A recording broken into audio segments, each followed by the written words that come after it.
पुराण की कथा कहती है, भगवान शंकर का चरित्र कहता है, शिव तत्व कहता है। भगवान शंकर का पवित्र चरित्र कह रहा है, भगवान शंकर का पावन चरित्र वर्णन करता है। मान लो कोई व्यापार, कोई दुकान, कोई फैक्ट्री आपकी ठीक नहीं चल रही है, आप ठेला लगा रहे हो, सब्जी की दुकान लगा रहे हो, कोई दुकान खोल कर बैठे हो, कोई फैक्ट्री लगा कर बैठे हो, कोई व्यापार कर रहे हो और उस व्यापार में तुम्हें आनंद नहीं आ रहा, बहुत तकलीफ चल रही है, बहुत तकलीफ, सब कुछ करके देख लिया पर वो तकलीफ मिटी नहीं रही। तो थोड़े दिन, थोड़े समय किसी भी शंकर के मंदिर में बटकेश्वर महादेव के नाम से एक बेलपत्र चढ़ाने का तरीका जरा समझ लेंगे। आप अगर जिस दिशा में खड़े हो, अगर आप शंकर के शिवलिंग के इधर हो तो बेलपत्री का डंडी का मुख आपकी ओर होना चाहिए। आप इधर हो तो डंडी का मुख उधर हो, आप उधर हो तो डंडी का मुख उधर हो, आप इधर हैं तो डंडी का मुख इधर हो। बटकेश्वर महादेव के नाम से शंकर जी के मंदिर में एक बेलपत्री पर डंडी का मुख अपनी ओर होना चाहिए। जो डंडी है इसका मुख अपनी ओर। बटकेश्वर महादेव के नाम से एक बेलपत्र शंकर भगवान को समर्पित करो बटकेश्वर महादेव के नाम से। और बेलपत्र चढ़ाने के बाद में जो तुम्हारे कलश में जो जल है, लोटे में जो जल है, वो 7 बार, लोटे का जल 7 बार, 7 बार से मतलब है अलग से लोटा भरना नहीं है, 7 बार उसी लोटे का जल जब बेलपत्र डंडी समेत समर्पित कर दें, 7 बार उस लोटे के जल को 7 बार बटकेश्वर महादेव का नाम लेकर अपनी मन की कामना कर कर बाबा से विनती करते हुए कि बाबा मेरी ये छोटी सी अर्ज स्वीकार करते, 7 बार उस जल को चढ़ाओ। लगातार कम से कम आप 15 से 20 दिन तक लगातार बटकेश्वर महादेव के नाम से चढ़ाओगे। ऐसी कोई दुकान और फैक्ट्री नहीं तो चले नहीं और आगे बढ़े नहीं और काम सुलझे। बटकेश्वर महादेव, भगवान शंकर का ये नाम, भगवान शिव का ये स्तुति, भगवान शंकर का ये नाम बटकेश्वर महादेव। स्वयं भगवान शंकर ब्रह्मा जी का जब सिर कटकर बड़का पेड़ बन जाता है और उस पेड़ के नीचे, वृक्ष के नीचे शंकर भगवान विराजमान हो जाते हैं, शिव जी उसके नीचे विराजमान हो जाते हैं, उसी का नाम बटकेश्वर महादेव पड़ा। बटकेश्वर शंकर भगवान ने कह दिया, दक्ष प्रजापति तुमने बम बम बोलकर मेरी स्तुति करी है, मैं वर देता हूं जो मेरे मंदिर में आकर बम बम बोलेगा मैं समझ जाऊंगा कि मेरा ससुर आया है, मैं समझ जाऊंगा। अब एक जगह हम कथा कर रहे थे, उस कथा में हमने कह दिया कि पुरुष अगर जाके बोले कि बम बम तो भगवान समझे ससुर आया। तो एक माता जी ने कहा अगर स्त्री बम बम बोले तो, हमने कहा सास, उसमें क्या दिक्कत? शिव तो शिव है, ओगड़ी तो ओगड़ी है। चले बाबा भोलेनाथ। सती मैया जलकर भस्म हुई, हिमालय राज के यहाँ गई। हिमालय राज के यहाँ जो सती माता जन्मी वो पार्वती माता के नाम से विख्यात हुई। बोल पार्वती माता की, माँ पार्वती के नाम से विख्यात हो गई। अवस्था देव ऋषि नारद ने कहा और देव ऋषि नारद के कहने पर धीरे धीरे धीरे धीरे माता पार्वती शंकर भगवान की आराधना में लीन हो गई। समय आया शंकर भगवान का विवाह माता पार्वती जी के साथ पक्का हो गया। शिव दूल्हा बने, पार्वती बोलो बोलो जमके दुल्हन। मैनावती नहीं चाहती थी कि महादेव जी के साथ में पार्वती जी का विवाह हो, पर पार्वती मैया कहती थी कि देवर्षि नारद ने कहा है कि मेरा विवाह शिव के साथ होना चाहिए और मैंने बाल्यवस्था से शंकर जी को अपना पति मान लिया है, इसलिए मैं उनसे विवाह करना चाहती हूं।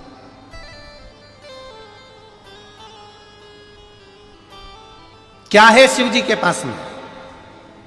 लड़का वो देखा जाता है जिसका पेट्रोल पंप हो, लड़का वो देखा जाता है जिसके पास जमीन हो। पार्वती जी ने कहा मां ये गाड़ी, ये बंगला, ये प्रॉपर्टी, ये जमीन तुमने मेरे लिए देखकर देवी दी और मालूम पड़े मैं चली भी गई और पहुंचने के बाद मान लो वो गाड़ी बंगला जमीन जायदाद सब शेयर मार्केट में चले गया, डब्बा गोल हो गया और मालूम पड़े सब सत्यानाश मिल जाए उन सामग्री का, तो फिर उस जगह पर तुम्हारी बेटी अकेली रह जाएगी, क्योंकि तुम लड़का श्रेष्ठ नहीं देखा कि जो कर्म में प्रबल हो, अपने बल में प्रबल हो, जो अपनी विद्या में प्रबल हो, जो कार्य के प्रति जागरूक हो, उस लड़के को नहीं देखा तुमने, केवल धन वैभव देखा, केवल धन वैभव। और जो कर्म संस्कार हो हमारे जीवन में बहुत जरूरी है, बहुत जरूरी। पार्वती जी को ज्ञान उपदेश देवादिदेव महादेव दे रहे हैं, ज्ञान उपदेश।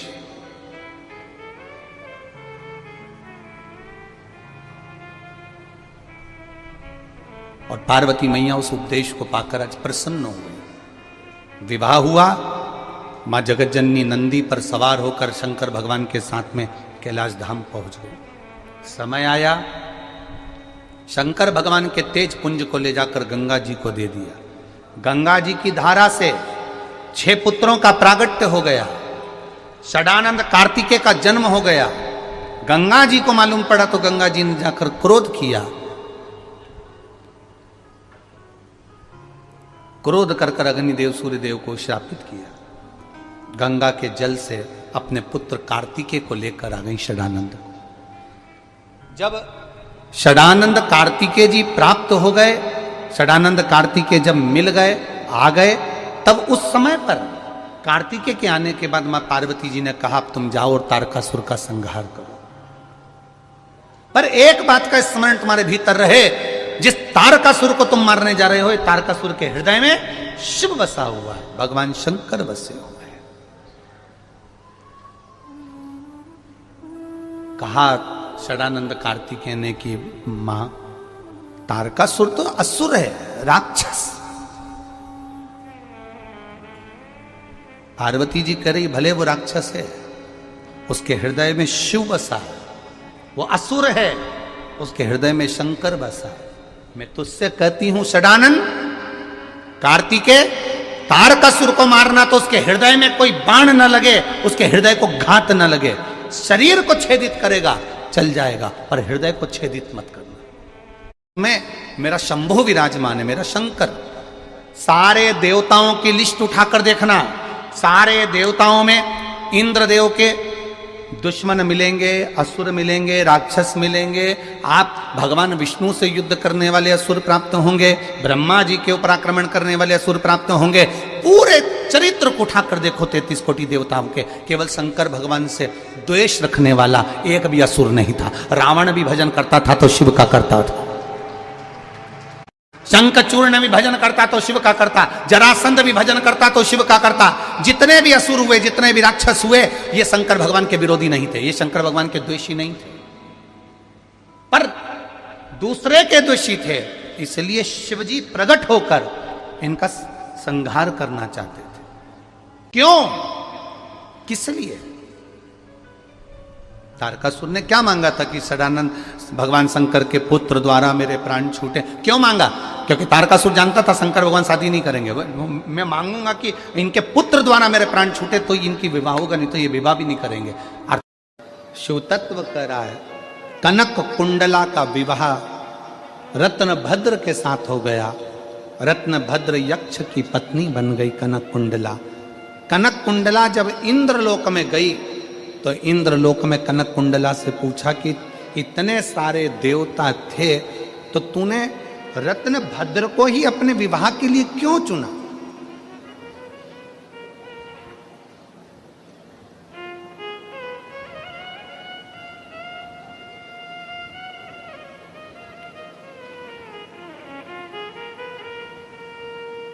ऐसा क्या दिखा तुझे रत्न भद्र में, उस यक्ष में, जो तूने रत्न भद्र को विवाह के लिए चुन लिया? कनक कुंडला ने कहा कि मैं नृत्य कर रही थी, 5000 वर्ष निकल गए थे, पर वो दीप जल नहीं रहा। रत्न भद्र ने पार्थिव शिवलिंग का पूजन करा, उसकी जो निर्माल्य था वो उड़कर आया और शरीर को लगा, शरीर को लगा।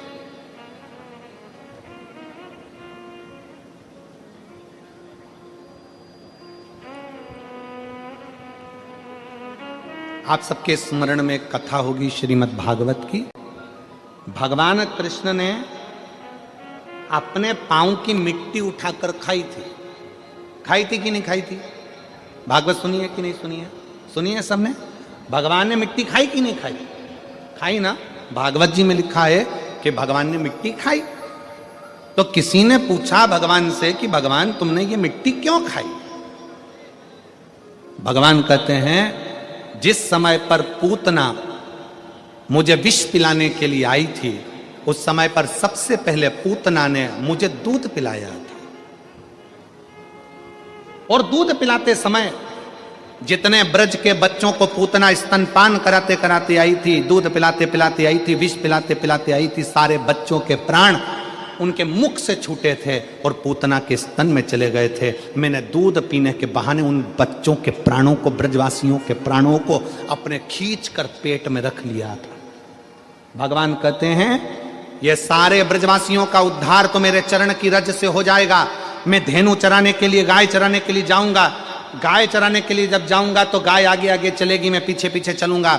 गाय जब वापिस आएगी तो मैं जब पीछे चल रहा हूंगा तो बाद में आते समय गाय के चलने से वो रज उड़ेगी तो वृक्षों पर गिरेगी, पक्षियों पर गिरेगी, पशुओं पर गिरेगी, ब्रजवासियों पर गिरेगी, तो उनका उद्धार मेरे चरण की रज से अपने आप हो जाएगा। पर जो अंदर बैठे हैं उनका उद्धार कैसे होगा? तो मिट्टी उठाकर खुद खा गए।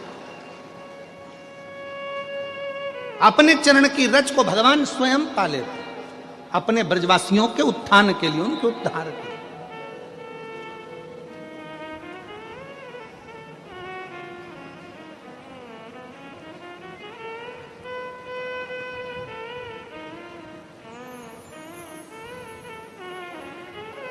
अब जब आप सब भी यहां से उठ के जाते हो ना, सब उठ के जाते हो ना, जब तो जाते जाते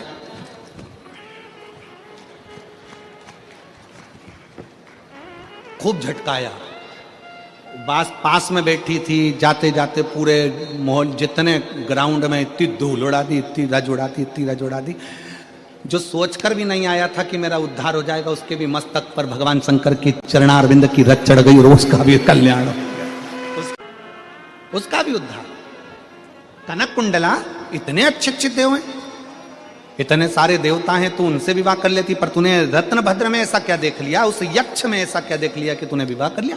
कनक कुंडला कहती है मैंने बस एक ही चीज देखी है कि जिससे मैं विवाह कर रही हूं वो भगवान शंकर की आराधना करने वाला है। उसके चढ़ाए गए थोड़े से निर्माल्य से मेरा जीवन सार्थक हो गया, तो इसलिए मैंने उससे विवाह करने का विचार कर लिया।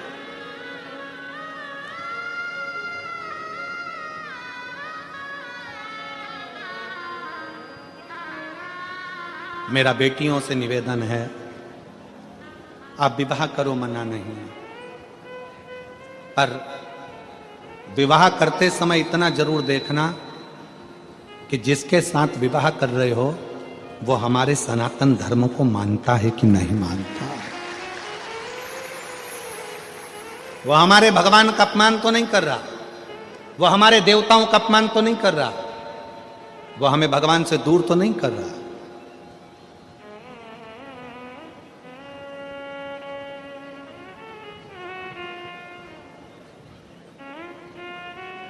अपने देव का अपमान तो नहीं कर रहा, शिव तत्व कह रहा। कनक कुंडला ने रत्नभद्र से विवाह कर लिया, शादी हो गई, निकल गए कई साल, पर बच्चे का जन्म नहीं हुआ। कनक कुंडला के घर में बच्चा नहीं हुआ, संतान नहीं हुआ।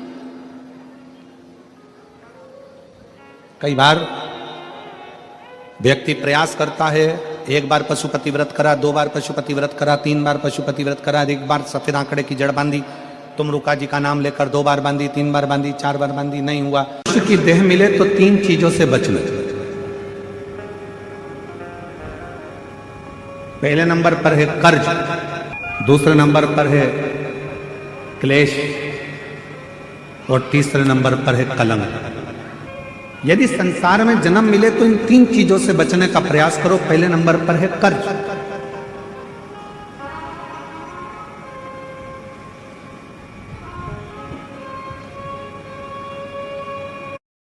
थोड़ा सा भी कर्ज हमारे जीवन में अगर हो जाता है, थोड़ा सा कर्जा आ जाता है, तो वो कर्जा बढ़ते बढ़ते बढ़ते बढ़ते एक दिन हमारी जमीन को, हमारी जायदाद को, हमारे मकान को भी बर्बाद कर देता है।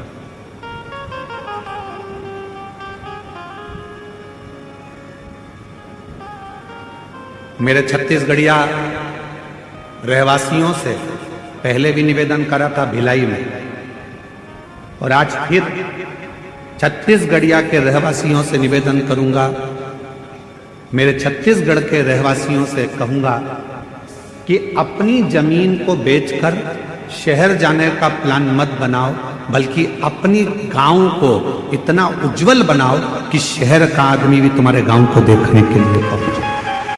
3 चीजों से बचना चाहिए। पहले नंबर पर है कर्जा, दूसरे नंबर पर है क्लेश, तीसरे नंबर पर है कलंक। ये 3 चीजें जब व्यक्ति के जीवन में अगर हो जाती है तो पूरा जीवन बर्बाद हो जाता है, पूरा। पहला बच्चों कर्ज से। 10 रुपए भी किसी का अगर कर्जा है तो वह हमको एक ना एक दिन डुबो देगा, इसलिए कर्जे से बचने का प्रयास करो। आज हो क्या रहा है, लाओ हम तुम्हें कर्जा दे देंगे। बड़ी बड़ी कंपनियां खुली हैं, बड़े बड़े बैंक खुले हुए हैं, जो दिन रात मोटरसाइकिल पे अपने अपने फ्लेक्स लगाकर दिन रात कहते हैं लो एक दिन में हम लोन देते हैं। गाड़ी पर लोन ले लो, मकान पर लोन ले लो, जमीन पर लोन ले लो, लोन ले लो, लोन ले लो, पैसा ले लो, पैसा ले लो। आज क्यों देने को तैयार बैठे? वो चाहते हैं कि आप थोड़ा सा लोन लोगे, धीरे धीरे वो चुका नहीं पाओगे तो एक दिन तुम्हारी जमीन भी चली जाएगी, मकान भी चले जाएगा, और मालूम पड़ा एक दिन जो रखा हुआ धन है वो पूरा बर्बाद हो जाएगा। समझ की जरूरत है। कबीले में रह रहे हो, कोई क्लेश नहीं होना चाहिए, आपस में थोड़ा साझा बनाकर, थोड़ा सा।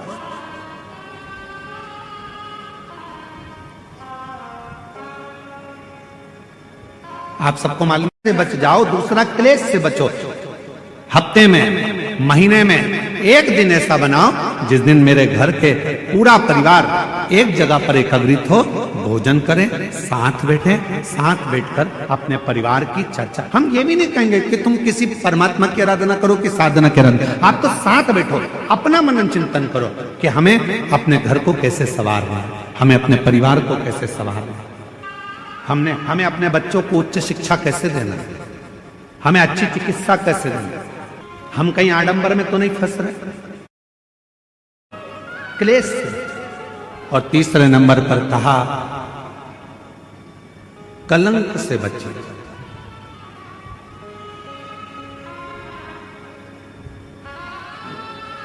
हमारे सनातन हिंदू धर्म में पतंग उड़ाने के लिए एक दिन दिया गया।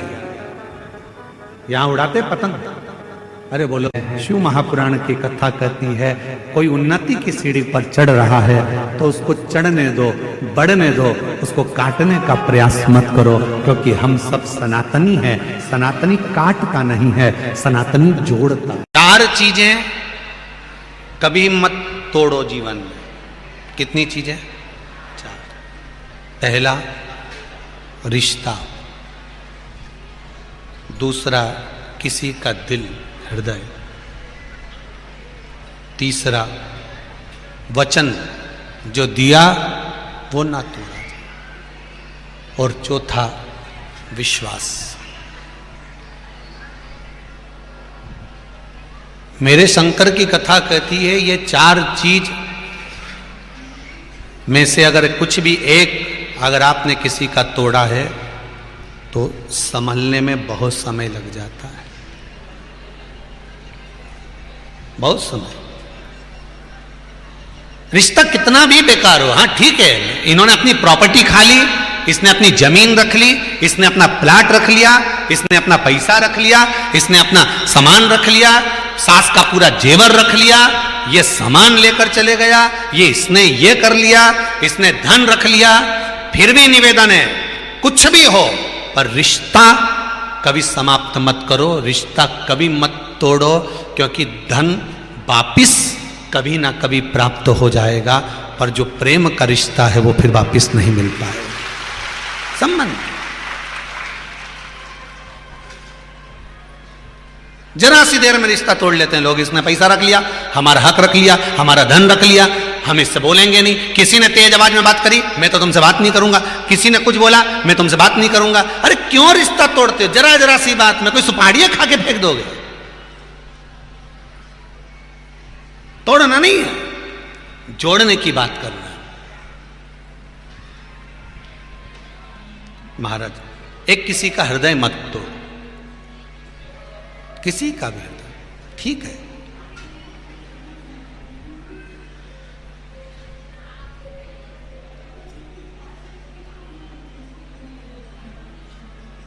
तीसरा, वचन अगर किसी को दिया है मत तोड़। और चौथा, विश्वास, भरोसा कभी ना तोड़िए। बड़ी मुश्किल से विश्वास जागृत होता है साहब, बड़ा मुश्किल से विश्वास प्रबल होता है, और उसको अगर तोड़ दिया जाए तो फिर जोड़ना मुश्किल है। रही मन धागा प्रेम का, टूटे गांठ पड़ जाए। महाराज, वो टूटा कि उसमें गांठ पड़ गई। हम कई बार माताओं से कहते हैं, जीजियों, कितना भी विवाद घर में हो, पति से कितना भी झगड़ा हो, पर निवेदन इतना सा है कि अपने मुख से कोई ऐसा शब्द मत बोल जाना कि वो गांठ पड़ जाए हृदय में और जिंदगी भर भुलाई ना जाए। और पतियों से भी निवेदन है, पुरुषों से भी निवेदन है, कितने भी डिप्रेशन में रहना, कितने भी टेंशन में रहना, चाहे मार्केट का हो, चाहे व्यापार का हो, चाहे धन का हो, चाहे सत्ता का हो, पर अपनी वाणी ऐसी घर में मत बोल देना कि किसी का हृदय टूट जाए। आप रखो, ये सब चीजें तो जीवन में चलती रहती है। शंकर जी को कितना दुख था साहब, कौन जान सकता है। कंठ में विष भरा था, उसके बाद भी गंगा को सिर पे रखा था, और कभी मुख से एक शब्द टेढ़ा नहीं कहा। लोगों ने शंकर जी को आड़ा टेढ़ा बोला, पर वो नहीं बोला आज तक। इतना कंठ पर विष होने के बाद तो लोग तो कड़वा बोलते हैं, पर इससे तो मिट्ठू अच्छा। वो मिट्ठू होता है तोता, हरी मिर्ची खाता और राम राम बोलता। मिर्ची खाने के बाद भी मिट्ठू, तोता मीठा बोलता है। और इंसान रोज गुलाब जामुन खाए तो भी ऐसा बोले कि झगड़ा हो जाए। इतना मीठा खाने के बाद भी इतना अड़ा टेढ़ा बोले जिसका बन। क्या मतलब का? किसी भी छठ के दिन, चाहे अंधेरी की छठ हो, चाहे उजाले की छठ हो, किसी भी छठ के दिन अगर षडानंद कार्तिकेय जी महाराज का नाम लेकर 6 बेलपत्र, और उस 6 बेलपत्र पर 6 दुर्वा, 6 पुष्प, 6 अक्षत के दाने रखकर षडानंद कार्तिकेय बाबा के स्मरण कर कर, शिवलिंग की जो जलाधारी है, उस जलाधारी पर जहाँ सुख सुंदरी का स्थान है, उसी के पास में कार्तिकेय जी का स्थान है। किसी भी छठ पर यदि आप बाबा को वो बेलपत्र, वो दुर्वा, वो पुष्प, वो अक्षत का दाना 6 समर्पित करते हैं, किसी भी छठ के दिन, षष्ठी के दिन, स्कंद भगवान का नाम लेकर, स्कंदेश्वर बाबा का नाम लेकर, कार्तिकेय बाबा का नाम लेकर यदि समर्पित करते हैं, तो जिंदगी में कितना भी कर्जा हो, वो कर्जा 3 महीने के अंदर समाप्त होता ही है। कितना भी कर्जा,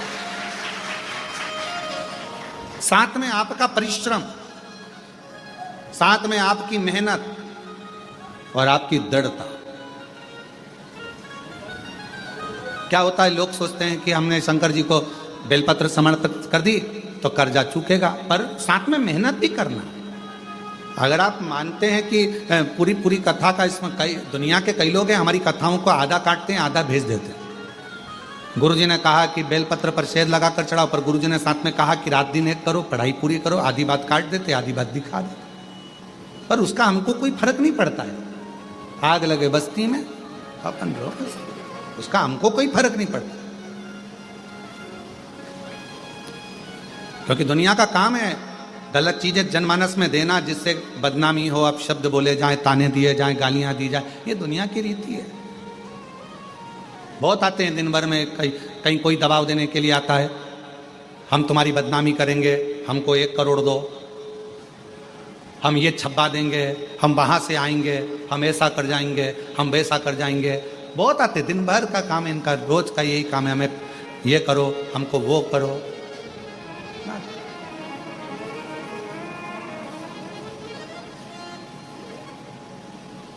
शिव तत्व है। दबाव देने वाले ढेर मिलेंगे, अपशब्द कहने वाले ढेर मिलेंगे, ताना देने वाले ढेर मिलेंगे, पर आप अपनी पूर्ण ऊर्जा के साथ में शिव महापुराण की कथा कथी है।